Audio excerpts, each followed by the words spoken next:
Olá, oi pessoal.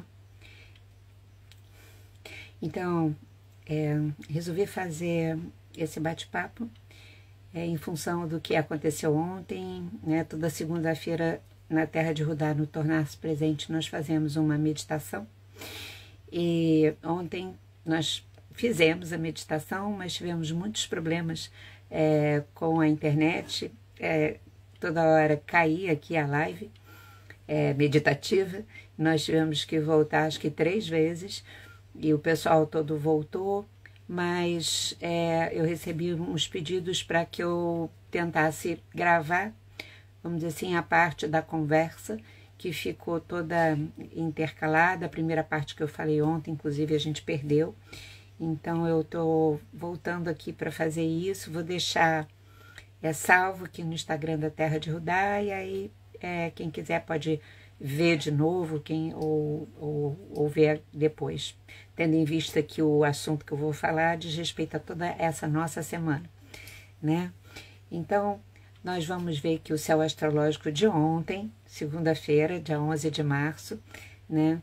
Que é aquele que nos permite, sempre ao céu da segunda-feira às 18 horas, aqui no Brasil, nos permite identificar o tema do nosso trabalho interno, pessoal, diário, e o que eu vou falar agora vai ser o tema até o próximo domingo.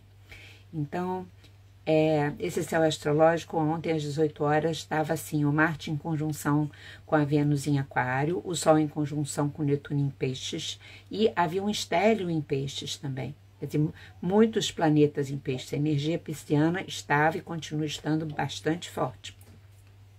A Lua ontem se encontrava em conjunção com o nó do norte em Áries, e Júpiter fazendo conjunção com Urano em Touro. Então eu lembrei ontem também, né, que sempre que aparece um céu constelado no céu astrológico, foi redundante, sempre que aparece um céu astrológico, ele vai ativar, ou melhor, ele expressa energias que estão sendo ativadas dentro da nossa psique, de todo ser humano, em todo o planeta. Então, na verdade, de todos os seres, né? Porque os seres da natureza também respondem a isso. Nós somos natureza, mas os seres que eu quero dizer, os mares, a própria terra e tudo mais, né? Então, esses movimentos energéticos sempre têm a função de tentar possibilitar que haja uma certa provocação em diferentes graus para que aquilo que a gente precisa desenvolver para nossa consciência se expandir aconteça. Então, dentro da gente. Então, sempre é assim. Isso é uma lei imutável, né? Constela aqui dentro, aparece lá no céu para a gente talvez se dar conta melhor, para quem tem uma relação com a astrologia. Esse que é a grande riqueza, a grande fortuna do conhecimento astrológico, poder nos explicar isso e a gente viver aqui a cada momento com possibilidades de ampliar a nossa consciência, sabendo para que está acontecendo as coisas conosco e com o coletivo, né? E, na verdade, não é para termos consciência, isso também eu frisei muito ontem, mas para sermos consciência e manifestação mais e mais. É diferente a gente ter uma consciência, que a gente sabe alguma coisa, mas quando a gente é consciente, aquilo que a gente sabe nos transforma dentro. E a gente precisa chegar nesse lugar em diversos assuntos, cada um de acordo com o seu percurso, não é? Então, também eu lembrei ontem que sempre o céu astrológico está falando de várias possibilidades de interpretação diferentes, porque a astrologia é um conhecimento simbólico, né, gente? E símbolo se presta a diversas interpretações diferentes. Mas a cada semana a gente se debruça sobre esse céu de segunda-feira para que a gente possa literalmente escolher o que nós sentimos que é muito importante que a gente se dê conta, para que a gente possa crescer e se desenvolver mais. Aí a gente faz o tema, mas sempre tem várias outras interpretações conjuntas, tá? O nosso tema dessa semana diz assim: quando abrimos os olhos, vemos que tudo é espiritual. E o comentário sobre Esse tema que a gente também traz toda semana é da carne à alma, do dinheiro ao amor, das botas ao caminho. As coisas são a casa da consciência. Então, o que a gente sinalizou é que a gente está vivendo uma semana em que ela é muito favorável para ancorarmos na nossa consciência, né? Para sermos conscientes de um conceito. Esse conceito é que tudo é sagrado, absolutamente tudo que existe é sagrado. E aí eu comentei ontem também que em termos de teoria científica, a gente repete assim, né, com aquilo que eu chamo de prontidão racionalizada, porque a gente aprendeu e repete aquilo a nível do pensamento. Ah, tudo é energia, então a matéria é energia condensada, né? A gente lê e eu falar isso toda hora, quem sabe a gente mesmo repete. Só que no nosso dia a dia ali, que é quando interessa, né? Nós olhamos as coisas e separamos mesmo o espírito da matéria sem nem perceber. Quando a gente separa o espírito da matéria, isso imprime na nossa psique a ideia dessa separação cada vez mais profundamente, até que elas fiquem completamente separadas. Aí ontem eu chamei a atenção que tudo tem um lado luminoso nessa vida e outro sombrio. Então o lado luminoso dessa separação, dessa ideia, né, é que ela chama a nossa atenção para que existe uma diferença na manifestação do espírito enquanto energia e enquanto matéria. Isso é verdade. Logo, as coisas podem ter diferentes manifestações, todas as coisas. E é importante que a gente saiba disso. Mas essa separação, como a gente sabe, e a gente comentou ontem, eu estou reafirmando hoje, era de forma muito sutil, sem que a gente então tenha uma percepção clara, e essas coisas sutis que a gente não percebe claramente são as mais perigosas, porque elas acabam, a gente acaba normalizando essas coisas, né? Então, essa separação faz com que a gente perca a noção de que realmente de que espírito e a matéria são a mesma coisa, né? E que dessa forma, então, aquilo que a gente chama de objetivo, que está do lado de fora de nós, porque objetivamente está acontecendo, né, também acaba ficando separado do espírito, a matéria e as coisas que nos acontecem. E aí, isso se desdobra numa outra coisa, que a gente acaba acreditando que para se ter uma experiência espiritual verdadeira, né, é preciso que a gente esteja num estado diferente do nosso normal, um estado especialíssimo, né? Ou então precisa ter acontecido alguma coisa muito excepcional, muito diferente. E isso torna a experiência espiritual praticamente inalcançável para a gente. A gente fica achando que são os gurus, que são os, sei lá o que, lá no Himalaia, que a gente aqui está muito longe disso, portanto a gente não vai chegar lá, né? Quando a gente não acredita que a gente vai chegar, aí a gente demora muito mais para chegar. Eu acho que no final todo mundo vai chegar, mas a gente vai demorar mais, né? E é claro que eu também falei que nós podemos viver sim, em estados de consciência diferenciados e situações incomuns. Muitas pessoas vivem, não tem dúvida, claro.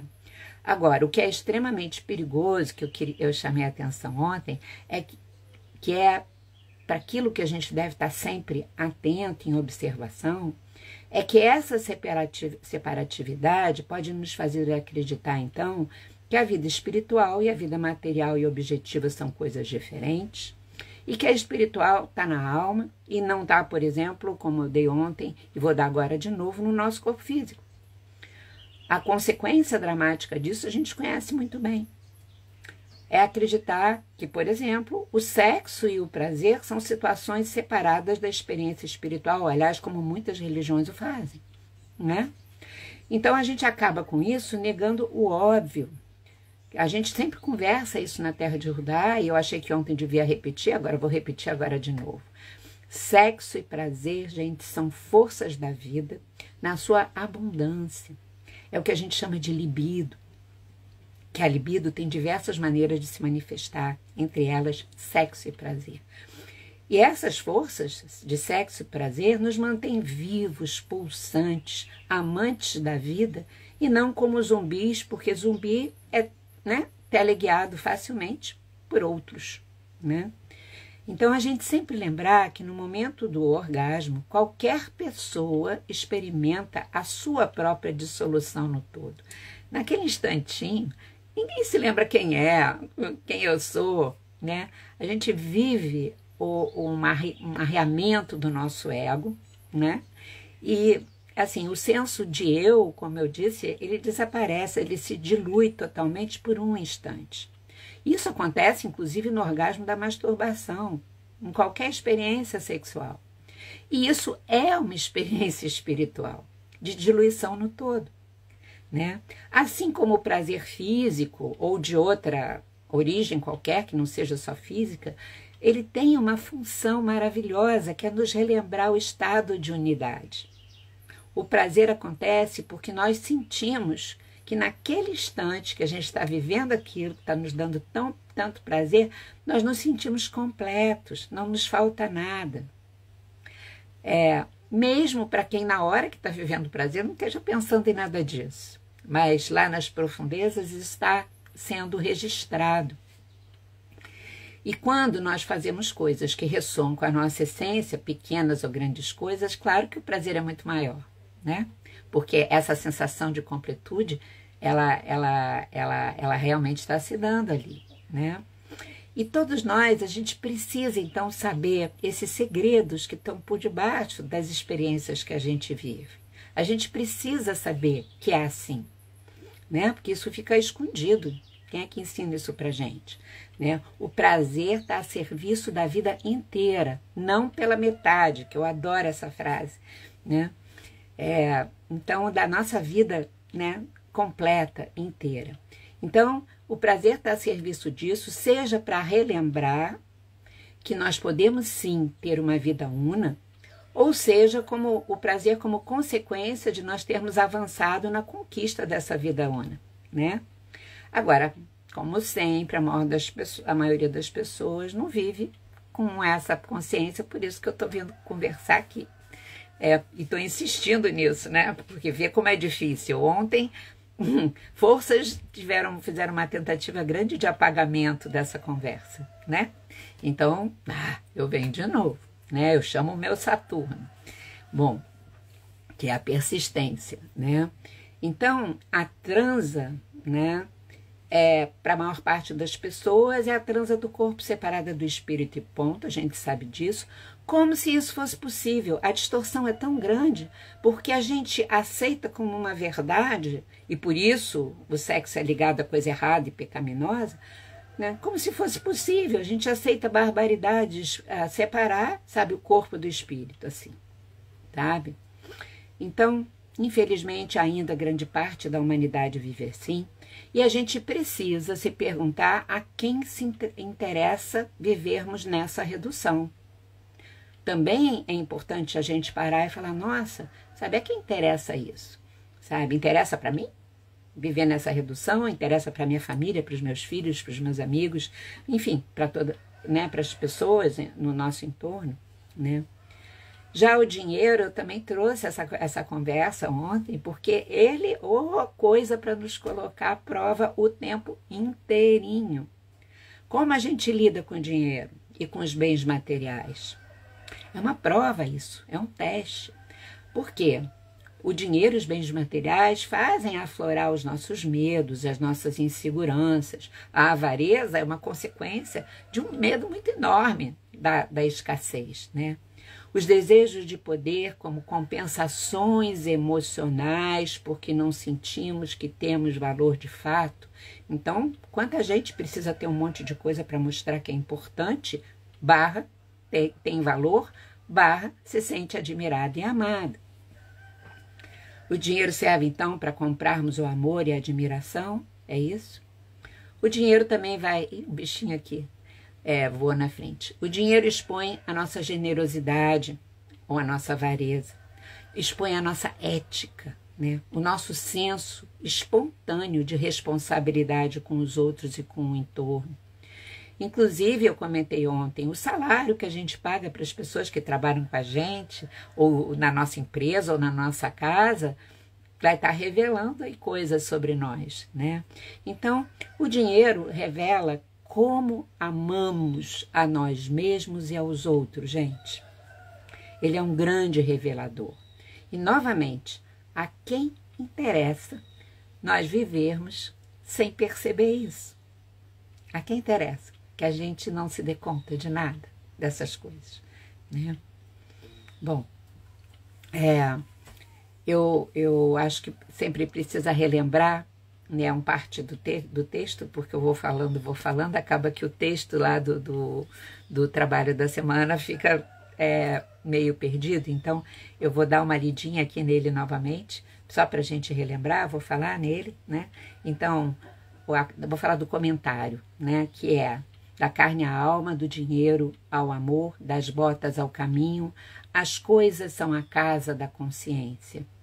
E aí eu queria lembrar, né, a gente relembrar que as botas serão o conhecimento, que nem as botas protegem os nossos pés e permitam que a gente ande melhor, né? São o conhecimento que vai nos dar condições de trilharmos o caminho, né? O caminho é o próprio mundo, gente, com toda a sua materialidade. E é esse mundo, é esse planeta, com tudo que acontece aqui, que nos oferece as melhores condições ou as condições mais exatas para cada um de nós dar conta, perceber e poder então elaborar os tais temas que nós precisamos integrar para nós chegarmos à casa. E a casa é a nossa consciência. E aí eu gosto sempre de pensar que a casa é a nossa consciência e a consciência mora na casa juntinho com o entusiasmo, com a alegria de viver, com essa sensação que a gente está pleno de divindade dentro, né? Então, que a consciência faz com que a gente tenha intimidade com esse entusiasmo. Bom, eu comentei, eu acho que também ontem, sobre o fato de que o Oriente trouxe para a gente, desde a antiguidade, a ideia de Maia, né?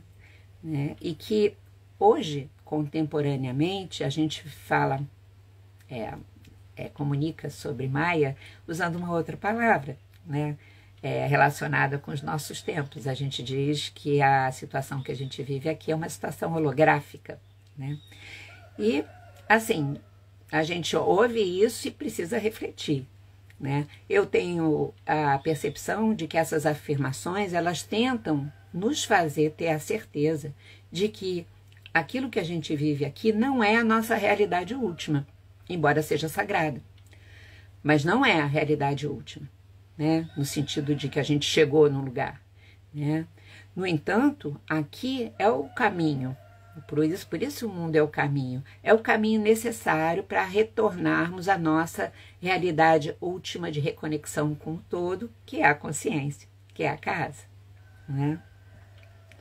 Logo, tudo que a gente vive aqui, tudo que nos acontece, e aí a história de vida de cada um de nós, desde a hora que a gente nasce aqui, a nossa família, todo o nosso percurso, a história da vida pessoal de cada um de nós é o tempo todo espiritual.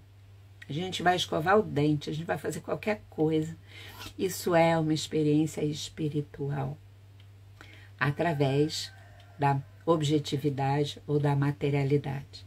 Se nós conseguirmos viver o nosso cotidiano sem esquecer isso mesmo, com isso, como eu digo sempre, aqui, mas aqui também, nossa, que salto consciencial a gente pode dar, né? E como eu comentei ontem, é exatamente por conta disso, porque, né, pessoas conscientes, elas são livres, não é verdade? E contribuem para quê? Para que o amor possa enraizar no mundo de verdade, né? O amor enquanto essa experiência de conexão com todos os seres, e aí não se vai conseguir permitir certas barbaridades de jeito nenhum.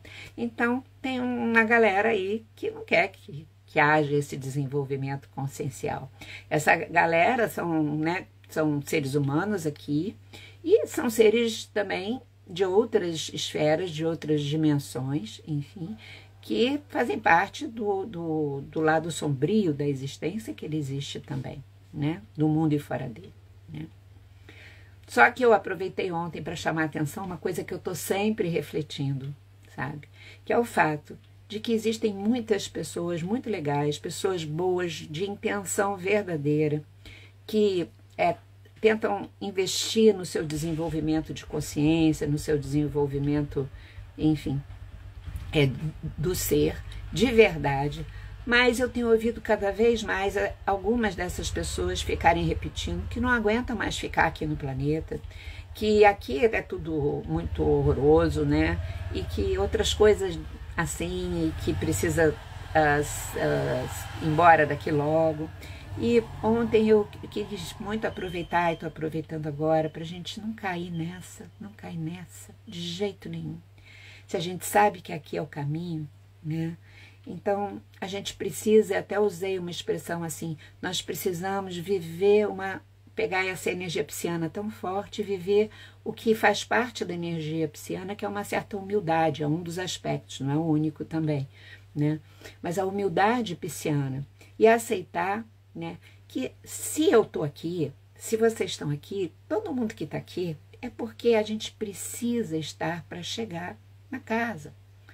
Então, isso diz respeito a todos nós, sabe? Pode ter gente um pouco mais ali, caminhando um pouco mais à frente, outros um pouco mais atrás, mas está todo mundo aqui, não é à toa, né?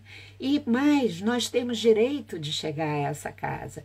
Então, a gente não pode negar o processo da gente chegar nela, né? Então, em vez da gente perder energia e tempo para querer sair, né? É bom a gente querer ficar, no sentido de querer ficar até o momento que seja necessário ficar e sair quando puder sair. Porque cumpriu o processo da gente ter a experiência aqui e a gente está precisando de outra coisa, enfim. Então vamos nos concentrar em trilhar o nosso caminho. Só que eu acho que trilhar o nosso caminho diário, no nosso dia a dia, como eu disse antes, tendo inscrito no nosso coração que tudo é sagrado, né? Mesmo que em algum momento a gente olha e fala assim, nossa, para que isso me aconteceu? Ou o que está acontecendo? Não estou entendendo, né? Eu mesmo já experimentei isso várias vezes. Só que aí eu acho que é aquele momento em que a gente já também experimentou outras situações, que a gente viu que havia um nexo, que havia um significado maior ali, muito forte, muito evidente. Isso a gente já experimentou várias vezes na vida, se a gente parar para refletir sobre a nossa vida. E aí, esses momentos precisam nos dar uma sustentada para que a gente possa ter um voto de confiança de que existe um projeto maior por detrás, divino, sagrado. E a gente fala, tá bom, né? Mesmo que eu não esteja entendendo agora, eu vou saber que o que está me acontecendo ou o que está acontecendo é sagrado e vou lidar com isso da forma que possa me provocar mais consciência ainda para eu contribuir para que eu cresça e também em volta cresça. E às vezes a gente não pode fazer nada objetivamente, mas a nossa energia dessa forma já contribui, gente, já que a gente está percebendo que tudo, na verdade, parte daí, né? Então, e aí, o que mais que eu tenho para falar para vocês? Primeiro, agradecer aqui essa companhia, né? Porque, olha, a gente está sendo persistente mesmo.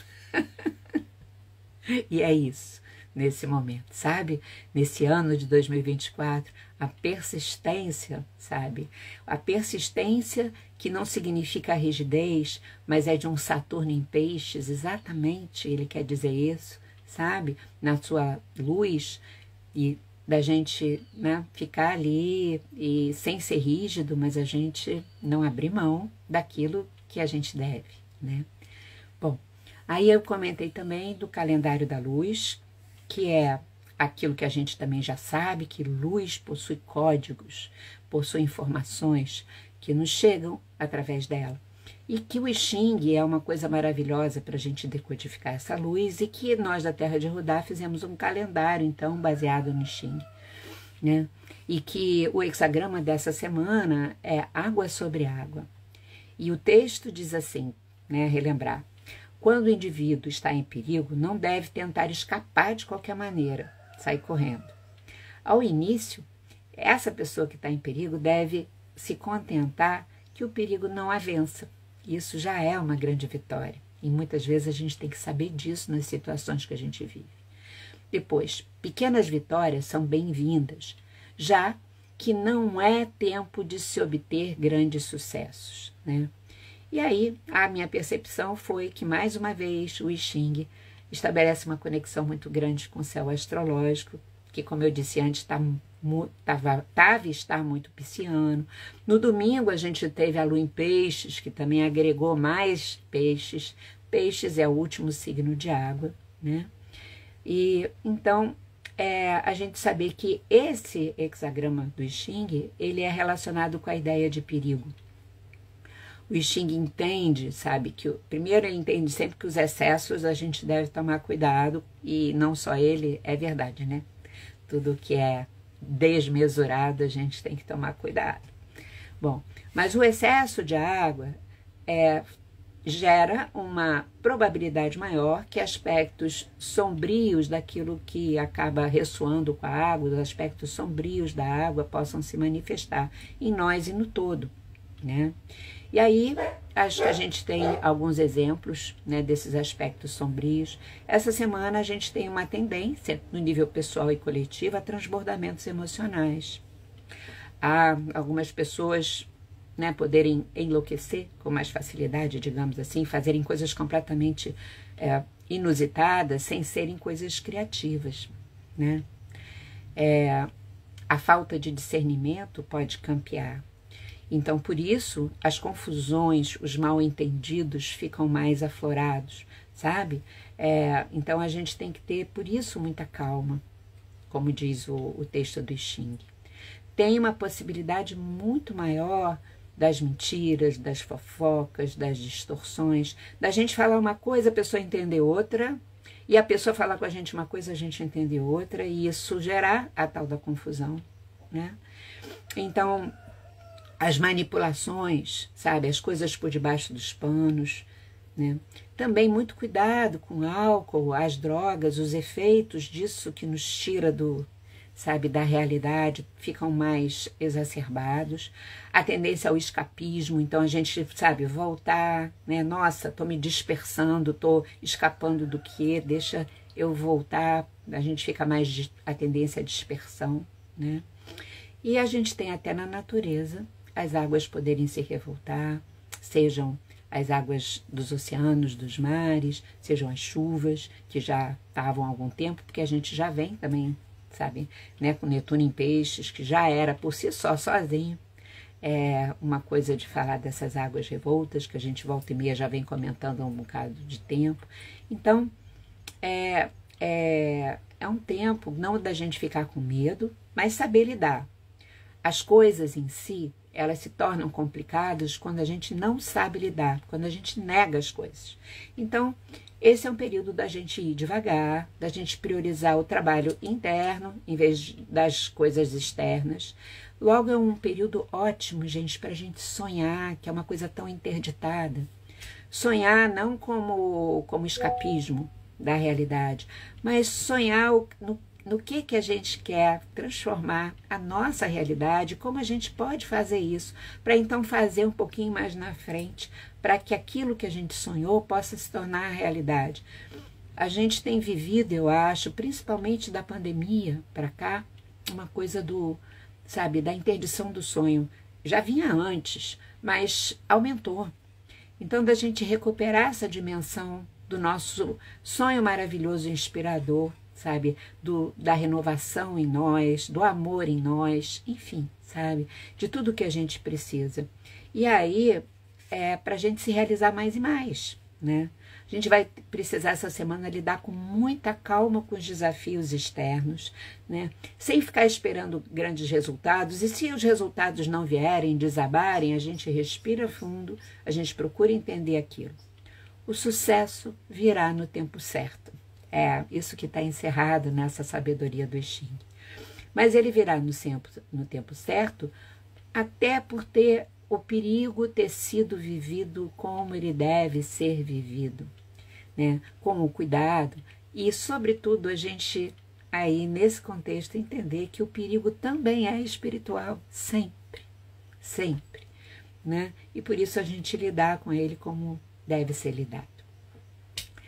Acho que eu repeti tudinho, porque ontem quando acabou eu fiz aqui uma anotação de tudo que eu tinha falado, porque eu fiquei com a intenção de voltar hoje. Espero que eu tenha repetido, espero que inspire vocês. Quero agradecer muito essa companhia luxuosa e desejo que outras pessoas possam de alguma forma também ouvir, assistir, e a gente segue em frente e que a gente tenha uma boa semana, que a gente tenha sonhos extraordinários, que a gente possa ter calma e a gente possa, que nem a gente faz dentro do mar mesmo, vem um ondão, a gente mergulha e sai do outro lado e ainda sente até a delícia de ter saído do outro lado. Tá bom? Beijo. Muito obrigada. Vou lá que eu tenho que atender agora, quer dizer, eu vou almoçar e depois vou atender. Beijo, gente. Vou desligar, tá? Imagina. Beijo, beijo.